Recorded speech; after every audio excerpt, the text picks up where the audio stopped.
行くぞ。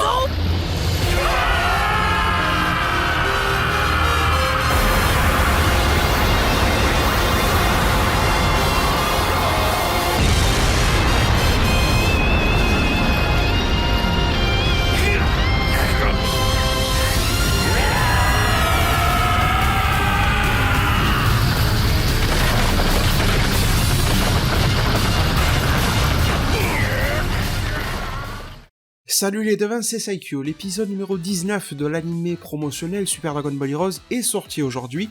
On va donc s'en parler, je vais vous proposer ma review. Sachez également les devins qu'on va se parler de l'épisode 20. Normalement, il devrait l'appeler l'épisode 20, mais on va voir. En tout cas, le prochain épisode, parce qu'on va passer de la Universe Mission à la Big Bang Mission. Donc en gros, ce sera un nouvel arc narratif. D'ailleurs, vous en avez eu quelques éléments de preview à la fin de l'épisode 19. J'espère que vous n'avez pas raté ça. Et justement, vous avez dû lire toutes sortes d'informations à droite et à gauche et tout ça, concernant un épisode qui arrive là, l'autre arrive là. Bref, je vais vous faire une vidéo un petit peu après celle-ci, qui va condenser tout ça et qui va vous expliquer ce qui arrive dans l'avenir de l'anime Super Dragon Ball Heroes, parce qu'il va y avoir de la news en février, en mars, un petit peu plus tard aussi dans l'année, je vous expliquerai bien évidemment tout. Alors j'ai quand même quelque chose de très important à vous dire, juste avant de vous parler de cet épisode numéro 19, qui fait suite à un épisode 18 qui selon moi était médiocre. Qu'est-ce que j'ai pu penser du 19 ? Je vais vous en parler dans quelques instants, mais j'aimerais faire une parenthèse vraiment très importante, par rapport à mon ami Susuke, pour vous passer un message qui va s'adresser à ceux qui le connaissent ou pas, je sais pas, mais tout simplement pour vous dire que peut-être que vous avez été désabonné de sa chaîne YouTube ou que vous vous êtes désabonné de sa chaîne YouTube parce que vous avez eu un petit peu peur ou quoi. Sa chaîne YouTube a été récemment hackée, mais là il est revenu, il a tout récupéré. Il y a une vidéo explicative sur sa chaîne YouTube, donc n'hésitez pas à retourner sur sa chaîne, c'est lui qui a repris la main. Je crois que suite à ce problème-là, il y a quand même 4 ou 5 000 personnes qui se sont désabonnées de sa chaîne. Ça me fait beaucoup de peine pour lui que ça se passe comme ça, en plus il s'approchait des 100 000 abonnés. Donc n'hésitez pas à aller le voir, à aller lui faire un petit coucou sur sa chaîne YouTube, à vous abonner si vous étiez déjà abonné, à aller le découvrir si vous ne le connaissiez pas, et pourquoi pas trouver un nouveau type de contenu qui vous plaira et vous abonner aussi. Mais en tout cas, ça me ferait très plaisir que vous l'aidiez à se remettre en selle après cette difficile histoire qu'il a eue. Et si jamais vous voulez comprendre l'histoire qu'il a eue, pourquoi est-ce qu'il s'est fait voler sa chaîne YouTube et comment, tout ça, il a une vidéo qui en parle sur sa chaîne YouTube à lui. Donc je vais pas tout réexpliquer, mais en tout cas, je vous appelle à retourner vous abonner ou à aller le découvrir. Alors j'espère que vous aurez la bonté d'esprit de m'accorder le fait que cette introduction était anormalement longue. En tout cas, je vous remercie d'être resté accroché jusqu'ici. Et le fameux épisode 19. Je vais être vraiment plus honnête avec vous, il y a une partie de moi qui ne sait même pas quoi en penser cet épisode 19. Parce que je suis un petit peu dans le même état d'esprit qu'avec l'épisode 18. Dans le sens, c'est bon, on en a trop eu de cet arc-là. Et Heroes n'a pas su se renouveler et n'a pas su concrétiser les excellentes idées qu'il avait lancées. Parce que oui, j'ose le dire, Super Dragon Ball Heroes, que vous l'aimiez ou pas, ils ont lancé cet arc-là du conflit universel avec de très bonnes idées en termes de construction des méchants, en termes de motivation des méchants, et vous savez que c'est très rare d'avoir un ennemi qui a des motivations intéressantes. Que ça soit de la petite production ou de la grosse production d'animation ou de manga japonais, on se retrouve très souvent avec des ennemis qui n'ont rien dans le cerveau, qui veulent juste être les plus puissants. Ce n'était pas du tout le cas de ce fameux Hearts Atsu, qui est un petit peu dans la lignée de Zamasu, mais avec quand même une ligne directrice un petit peu différente. Mais bon, voilà, il y a quand même un état d'esprit un petit peu copartagé de base. Il y avait aussi beaucoup de questions qui se posaient concernant Atsu par rapport à son appartenance en termes de famille et de race ou autre, vu qu'il a un physique extrêmement proche de celui de Fyu, et que ça pourrait être alors synonyme d'être démoniaque. Peut-être que ça sera révélé par la Big Bang Mission, qui va mettre en scène, je vous l'expliquerai plus en détail, beaucoup plus de démons, comme Mechikabura et tout ça, mais pour le moment, à la conclusion de l'arc du conflit universel, qui était réellement Atsu, était-il une création, était-il de la famille de Fyu, quel type de lien pouvait-il avoir, pourquoi est-ce qu'il a ce physique, beaucoup de similitudes, je vous en avais déjà parlé dans une autre vidéo, on n'a pas la réponse, donc voilà, énormément d'excellentes rampes de lancement en début d'arc, pour que vers le milieu de l'arc, ça commence à sentir le roussi, et que pour cette fin d'arc, ça soit quasiment, complètement largué à la poubelle, en termes d'idées qui n'ont pas été conclues. C'est pour ça, comme je vous ai dit dans ma review de l'épisode 18, que j'en attends énormément. J'ai encore quelques espoirs, vous voyez, j'ai pas désespéré. Concernant ce même arc, dans la version manga, et je vous en parlerai sur ma chaîne YouTube si c'est mieux en manga, et dans la version jeu vidéo. S'il y a quelque chose d'excellent dans le jeu vidéo, je vous le dirai en termes de scénario, histoire de redorer un petit peu le blason de cet arc-là. Parce que maintenant vous connaissez mon avis, je préfère largement, mais très largement, les scénarios et les mises en scène du manga et du jeu vidéo par rapport à celui de l'anime.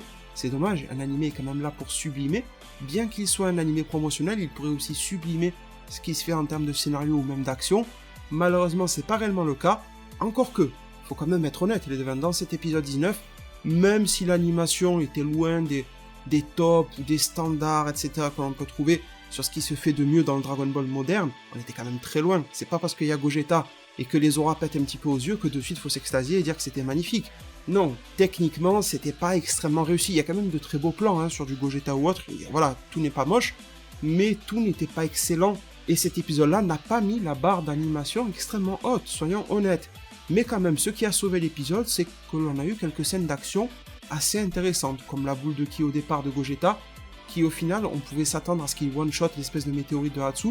Non, c'était plus que difficile, et ça a même été un échec pour Gogeta, parce qu'au final, il a ralenti, mais il a fallu mettre une deuxième dose avec un Kamehameha, qui a été encore une sorte d'échec, pour appeler Jiren et Hit, pour avoir une scène encore plus épique. Et derrière, ça n'a pas encore détruit Ultimate Hatsu, il a fallu aller au combat au corps à corps.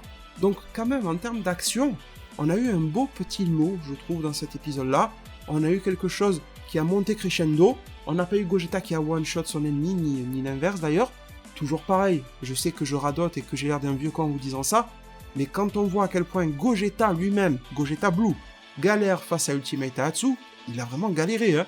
On peut vraiment maintenant se demander de manière encore bien plus légitime comment ça se fait que Piccolo, mais aussi les autres, les plus faibles comme C17, comme Mirai Trunks, etc., mais surtout Piccolo, c'est vraiment lui qui me marque, font pour être toujours debout à la fin de l'arc, après s'être pris dans la tête pas mal de rafales de la part de ce fameux Hatsu, contre qui Gogeta SAJ Blue, même peut-être que tout seul, il aurait peut-être pas gagné, vous voyez.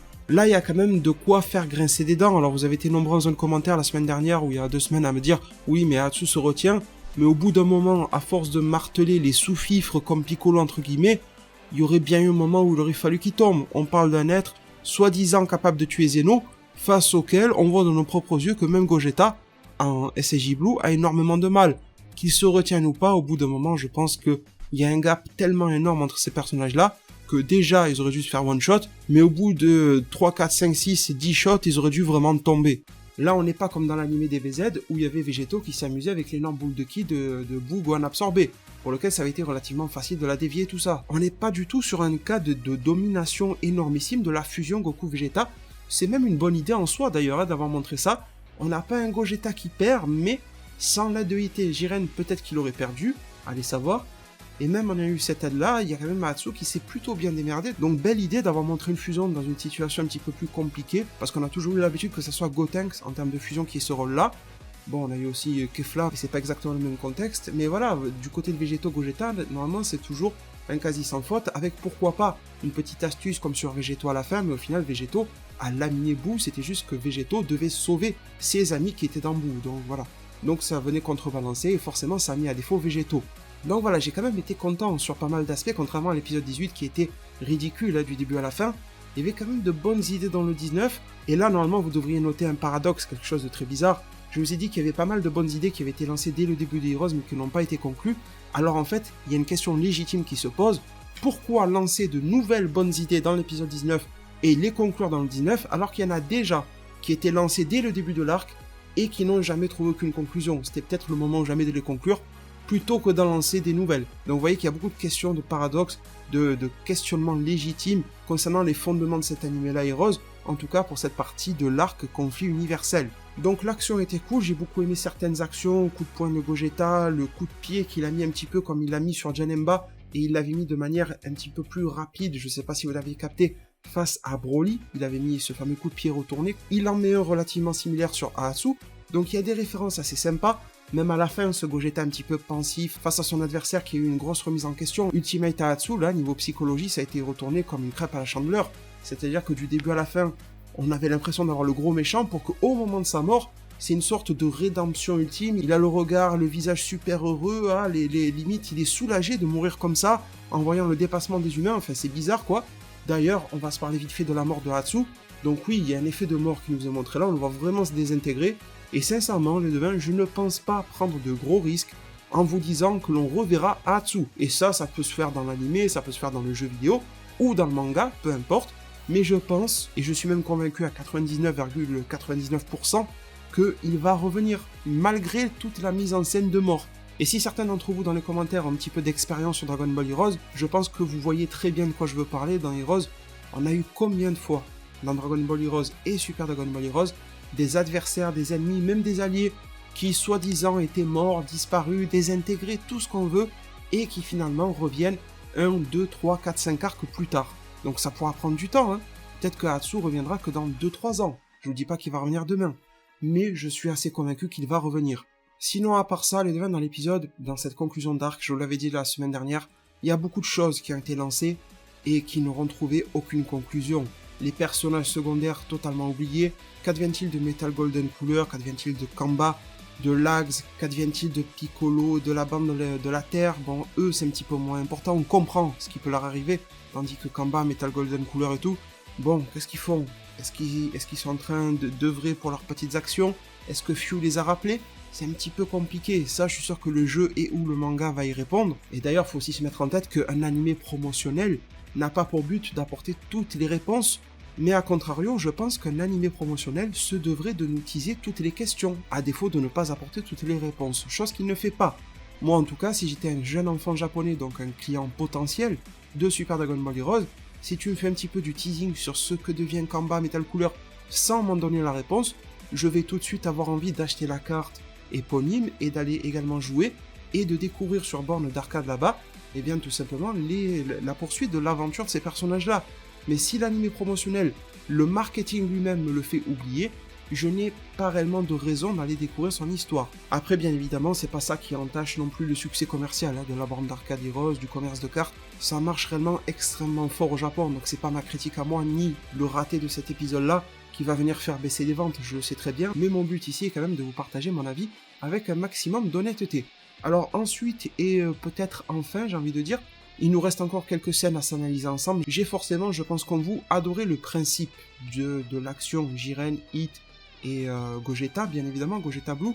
Encore une fois, ça plaira ou ça plaira pas que Gogeta se retrouve en difficulté, mais c'est un jeu vidéo. Et pourquoi est-ce qu'ils ont fait cette action-là? Parce que regardez, il y a une carte à l'effigie de Gogeta, de Jiren et de Hit qui est sortie, et qui permet de faire comme une sorte d'invocation, d'avoir les trois personnages en même temps, et d'avoir une action combinée. Ils ont fait également une carte similaire où on voit Gogeta et Xeno Vegeto SJ4. Ça aurait pu être cool aussi d'avoir le combo dans l'anime de la double fusion avec Xeno Gogeta. Malheureusement, ils l'ont pas fait. Donc, dites-moi dans un commentaire, est-ce que vous aurez préféré avoir ce qu'on a eu là, le combo Gogeta, Jiren, Hit, et après tout, c'est plutôt original comme association, ou est-ce que vous auriez préféré quelque chose de moins original, une double association de fusion de mêmes personnages, de Goku Vegeta, sauf qu'il y a les normaux entre guillemets et les Xeno, et que vous aurez préféré bien un duo Saiyanesque de deux fusions, moins originales mais peut-être plus épiques, plus badass peut-être parce que c'est une typologie de dessin que l'on préfère par rapport aux deux têtes d'ogive et de pois chiche, de Hit et de Jiren, je ne sais pas. Vous me direz dans le commentaire, mais moi personnellement je suis très divisé parce que j'adore le design de Xeno Vegeto SJ4, mais j'aurais quand même peut-être misé sur l'originalité, donc le combo Jiren Hit Gogeta est plutôt pas mal à mon sens. Ensuite donc il y a eu la fin de Ahatsu, bon j'ai pas forcément besoin d'y revenir, j'ai beaucoup aimé, alors ça c'était un des meilleurs passages, le truc avec le Daishinkan, bon Daishinkan il n'a pas servi à grand chose, mais surtout Zeno. Alors la scène sort de nulle part d'une certaine manière, il n'y avait pas réellement lieu d'être ici, c'était plus pour nous montrer que Zeno n'avait même pas besoin de s'inquiéter. Ils font un cache-cache, visiblement d'après ce que j'ai compris le cache-cache se fait entre les deux Zeno plus Beerus et Champa. Pourquoi ces deux? Allez savoir, mais j'ai trouvé que la référence, je sais même pas s'ils l'ont fait exprès, est assez intéressante. Pourquoi je dis ça les devins? Alors vous ne m'en voudrez pas, j'ai pas été rechercher précisément le chapitre du manga dans lequel ça avait été dit, parce que bon ça reste que du SDBH, on va pas trop se prendre la tête non plus, mais en tout cas dans le manga Dragon Ball Super, il avait été dit au moment où il y avait eu la Battle Royale entre tous les Akaishin, eh bien on nous avait dit à ce moment-là, au moment de la baston, qu'il y a extrêmement longtemps en arrière, donc à l'échelle divine en termes de temps, ça remonte vraiment, il y avait déjà eu une autre bataille entre les dieux, sauf que celle-ci n'était pas une bataille physique à coups de poing et coups de pied, mais c'était une bataille de cache-cache. Donc bien que Heroes ne soit pas canon, bien que Heroes soit du produit dérivé, commercial et tout ça, eh bien j'ai trouvé intéressant d'avoir une scène à l'intérieur qui soit glissée, qui sincèrement, cette scène-là du cache-cache de Zeno, ne va strictement rien rapporter, ni à Bandai, ni à Toei. je pense pas vraiment qu'il va y avoir des produits dérivés de ça, du cache-cache de Xeno quoi. Donc j'ai plus trouvé que c'était une belle référence, volontaire ou non je ne sais pas, et plutôt un beau geste de nous fournir quelque chose qui explore un petit peu ce lore de Dragon Ball Super, de voir les divinités suprêmes à l'action, de voir à quel point Xeno peut être un personnage à double tranchant, le côté destructeur mais aussi enfantin. Franchement ça c'était la scène purement dédiée aux passionnés de Dragon Ball, je vois pas sinon l'intérêt de la foutre ici, si ce n'est de meubler l'épisode, mais en termes commercial, bon, il y aura forcément des cartes de Xeno dans le jeu et tout ça, mais c'est sans plus quoi, donc c'était plutôt cool, et j'ai trouvé la démarche honnête. Enfin, pour terminer l'épisode, ça fait plusieurs fois que je dis enfin, nous avons la scène qui va rappeler forcément vers l'épisode de tête, je vous dirais peut-être vers le 86-87 de DBS, là on avait la bataille entre Goku et CJ Blue et C17. En fait, je vous parle du background du fond qui est orangé ce coucher de soleil. Vous vous rappelez, quand ils étaient au-dessus de l'eau, Goku et C17 ils se battaient, c'était exactement la même ambiance. Donc je pense qu'ils ont un petit peu récupéré ça en termes de visuel. Pourquoi pas? Ça pose une ambiance de fin de combat aussi. Ça nous montre que le ciel s'est dégagé suite à la bataille avec Kaatsu. Et donc visuellement, ça marque réellement le fait que ça va beaucoup mieux sur Terre et dans l'univers 7 et dans le multivers de manière générale. On a encore Gogeta qui est là, ils auraient pu faire le choix de le diffusionner. Il est là, il va parler un petit peu avec It et Jiren, donc ça c'est assez cool. C'est rare que l'on voit une fusion perdurer assez dans le temps pour interagir un petit peu. Bon, malheureusement, ça va pas durer 30 ans. Et on a une scène très discutable. Elle est très appréciable parce que Jiren va demander pourquoi, s'ils avaient cette capacité-là à fusionner, ils ne l'ont pas fait au tournoi du pouvoir. D'ailleurs, la question était un petit peu inversée, c'était pourquoi ils n'ont pas fait Végétaux. Rappelez-vous que Xeno avait autorisé l'utilisation des Potara. Et ça n'a jamais même été évoqué concernant l'univers 7. Alors qu'à cette époque-là, Vegeta ne savait pas encore faire la danse de la fusion Métamol, chose que dans le canon Dragon Ball, il l'apprendra au moment du film Dragon Ball Super Broly qui se passe après le tournoi du pouvoir. Donc Gogeta était possible à condition qu'il trouve le temps, pendant le tournoi d'apprendre la fusion, mais il aurait fallu que les adversaires leur accordent tout ce temps-là, ce qui était un petit peu chaud. Par contre, mettre une Potara sur chaque oreille, ça aurait pu se faire et Jiren aurait pu se confronter à Végétaux. Eh bien la réponse c'est que Vegeta ne voulait pas fusionner avec ce bouffon de Goku. Bon, la phrase tellement bateau qui ne correspond plus à la situation. On a un Vegeta qui d'accord refuse de fusionner à première vue et tout ça, mais quand ça devient bien trop dramatique et compliqué, Vegeta fait ce sacrifice-là. Il l'a fait face à Broly. Alors dans un contexte de tournoi du pouvoir, là où tout le multivers et l'univers 7 et Bulma, Trunks et Brass, qui sont des personnages qui tiennent le plus à cœur à Vegeta, sont en danger de vie ou de mort, et même pas de vie ou de mort, de destruction. C'est-à-dire que là, il n'y aurait même pas eu d'enfer ou de paradis, il y aurait une destruction totale de leur corps et de leurs âmes. Vous imaginez bien que Vegeta aurait fusionné au quart de tour si c'était l'ultime mouvement à faire face à Jiren. Sauf que bien sûr, scénaristiquement, ils n'ont pas voulu le faire, parce que Végétaux était apparu face à Zamasu. Si Végétaux apparaissait encore dans l'arc suivant, au final, on n'aurait eu que des arcs Zamasu. Au final, on aurait eu que des fusions. On aurait eu Zamasu Goku Black fusion, Végétaux face à Zamasu fusion, arc tournoi du pouvoir Kefla fusion. On aurait eu Végétaux fusion. On aurait eu Dragon Ball Super Broly Gogeta fusion. Enfin, et là Dragon Ball Heroes qui a encore fait des fusions. On n'aurait pas arrêté et le public s'en serait totalement lassé et l'effet de surprise et de grandeur de ces fusions-là se serait estompé. Donc c'était une volonté scénaristique et le camouflage de cette volonté scénaristique des auteurs est mal camouflé, je trouve, dans Super Dragon Ball Heroes. C'était très intéressant de vouloir soulever la question que beaucoup de fans se sont posés. Malheureusement, la réponse n'est pas du tout satisfaisante et n'est pas cohérente. Donc voilà les devins, l'épisode se termine avec Few qui nous promet de refaire une prochaine expérience. Donc on a compris que Heroes maintenant, ils vont un peu s'engouffrer sur ça. C'est facile d'ailleurs, hein. Grâce à Few, tu peux lancer des tas, des millions de scénarios. Du moment où tu coupes pas la tête de Few, il y aura des tas et des tas d'arcs. Donc ça, là ils se sont trouvés un vivier de scénarios et un éventail de possibilités limite infini. Bandai Namco, là, grâce à Few et ses expériences et le fait qu'ils n'arrivent pas à le trouver pour le tuer, là ils se sont vraiment trouvés une poule aux œufs d'or incroyable parce que des scénarios, tu peux en avoir un appel avec ça sous couvert d'expérience de Few. Et ça nous laisse sur ça en nous faisant comprendre qu'un prochain arc arrive, ce sera la Big Bang Mission. Il y a pas mal de choses qui ont dû vous interloquer, la présence des Akaishin, le nouveau visuel de Few, le personnage qui ressemble un petit peu à un Kaioshin version méchante qui est Mechikabura version jeune, l'apparition des Xeno personnages. Donc je ferai une vidéo de mise au point en termes de ce qui va arriver, à quelle date, et pourquoi et comment cela va arriver. Donc comme ça pourra mettre au clair pour les personnes qui n'ont jamais trop suivi Heroes auparavant, Ça, je vais pas raconter tous les arcs non plus pour le moment, mais en tout cas, je vais essayer de faire, comment dire, en toute modestie, comme une sorte de petite mise à niveau, pour avoir toutes les clés de compréhension nécessaires et basiques pour pouvoir bien amorcer la suite, et en espérant que la suite sera bien meilleure que ce qu'on a eu jusqu'à présent. Merci à tous vraiment pour tout votre soutien et pour tout simplement, votre présence sur la vidéo, votre écoute, votre attention, le pouce bleu, le commentaire, l'abonnement, le partage, la cloche des notifications, la page Utip. Voilà, tout ce genre de soutien, c'est quelque chose qui fait chaud au cœur et qui techniquement dans les faits et la progression générale sur YouTube, c'est quelque chose qui m'aide énormément.